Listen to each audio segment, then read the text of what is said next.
This channel does not promote any violent, harmful, or illegal activities. All content provided by this channel is meant for educational purpose only.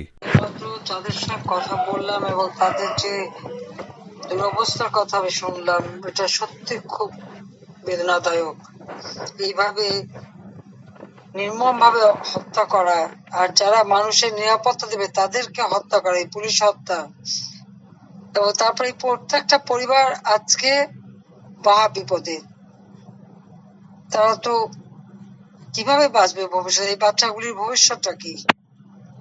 অথচ এই পর্যন্ত সরকারের পক্ষ থেকে তো কোনো কিছু করাই হয়নি, উল্টো আরো যারা এই হত্যাকাণ্ডের সঙ্গে জড়িত তাদেরকে দায় মুক্তি দেওয়া হয়েছে। মানে বিচারহীনতা। এই বিচারহীনতার কালচার থেকে দেশকে বের করে আনতে হবে এবং ইনশাল্লাহ এদের বিচার একদিন হবে। এটা আমি বিশ্বাস করি। এইভাবে অন্যায় ভাবে মানুষকে হত্যা করা এবং এর প্রতিবাদে আমাদের সংগ্রাম চালাতে হবে। আর এই যে সরকার এই ধরনের মানুষ হত্যা করে এবং হত্যাকারীদের লালন পালন করে এবং জঙ্গি সন্ত্রাসীদের ছেড়ে দিয়ে তাদেরকে নিয়ে দেশটাকে আজকে একেবারে জঙ্গির দেশে পরিণত করেছে, একের পর এক মানবাধিকার লঙ্ঘন করে যাচ্ছে। এই পুলিশকে যেভাবে নৃশংসভাবে হত্যা করেছে, এর থেকে বড় মানবাধিকার লঙ্ঘন আর কি হতে পারে? এবং এই ইউনূস সে এই মানবাধিকার লঙ্ঘনের দায়ে সে দায়বদ্ধ, কাজে একদিন তার বিচারও বাংলাদেশে হবে। এই মানবাধিকার লঙ্ঘনের দায়ে তার বিচার করা হবে ইনশাল্লাহ। এবং আমি একটু বলবো যে আমাদের যারা একটু, আমি জানি আমাদের সবাই খুব কষ্টে আছে, তারপরেও এই পরিবারগুলি, বাচ্চাগুলি এবং আরো তো বহু পুলিশ মারা গেছে, তাদের সকলের খোঁজ নেওয়া এবং যখন আমি আর দেশে ফিরতে পারবো ইনশাল্লাহ প্রত্যেকটা পরিবারের যা যাবে সব সহায়তা আমি দেবো আর হত্যাকারীদের বিচারও করবো। বোধহয় ওই জন্যই বোধহয় আল্লাহ বাঁচিয়ে রেখেছে আমাকে, সেটাই আমি মনে করি।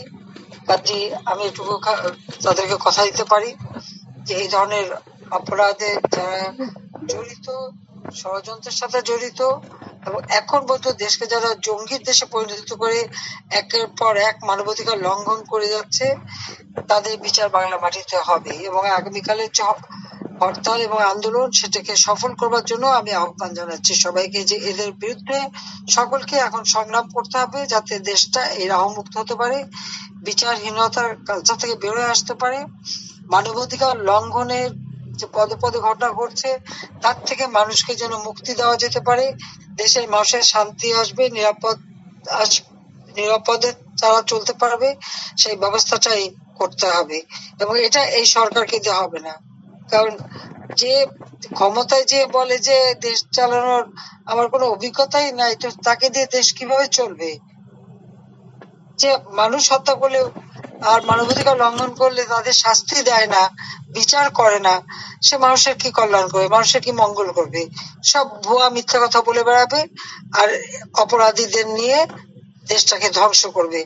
কাজে আমি সকলকেই বলবো যে এই অন্যায় প্রতিবাদ করতে হবে এবং এই রাহুর হাত থেকে দেশটাকে মুক্ত করতে হবে, এই জঙ্গি ইউনূসের হাত থেকে দেশটাকে মুক্ত করতে হবে।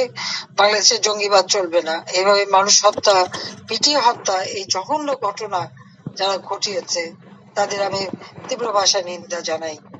আর আল্লাহ রাব্বুল আলামিনের কাছেও দোয়া করি যে যারা এইসব ধরনের জঘন্য ঘটনা ঘটিয়েছে তাদের জন্য বিচার হয়। সবাই ভালো থাকেন, সুস্থ থাকেন। জয় বাংলা, জয় বঙ্গবন্ধু।